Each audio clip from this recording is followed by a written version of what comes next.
আসসালামু আলাইকুম। একটি স্কুলে ক্লাস পার্টি হলো।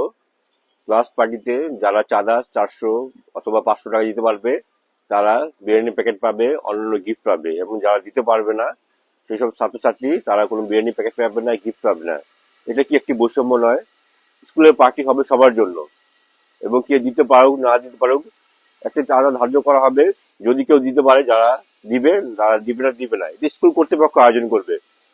ছাত্রছাত্রীর কাছ থেকে চাঁদা নিয়ে যারা টাকা দিতে পারবে তাদেরকে বিরিয়ানি প্যাকেট দেওয়া হবে, গিফট দেওয়া হবে। যারা দিতে পারবে না তাদের গিফট দেওয়া হবে না, বিরিয়ানি প্যাকেট দেওয়া হবে না। এটা একটি বৈষম্য। আমি আশা করবো এইসব বৈষম্য যেন না করা হয়। স্কুলে প্রধান শিক্ষক আছেন, যারা অভিভাবক প্রতিনিধি রয়েছেন, সর্বোপরি প্রশাসন রয়েছেন, সরকার রয়েছেন, তারা যেন এই স্কুল পার্টিতে বাচ্চাদের যেন বৈষম্যের শিকার করা না হয়।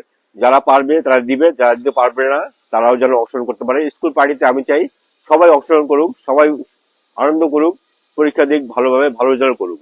আশা করছি এই বিষয়টি সবাই খেয়াল রাখবেন। ধন্যবাদ। আসসালামু আলাইকুম।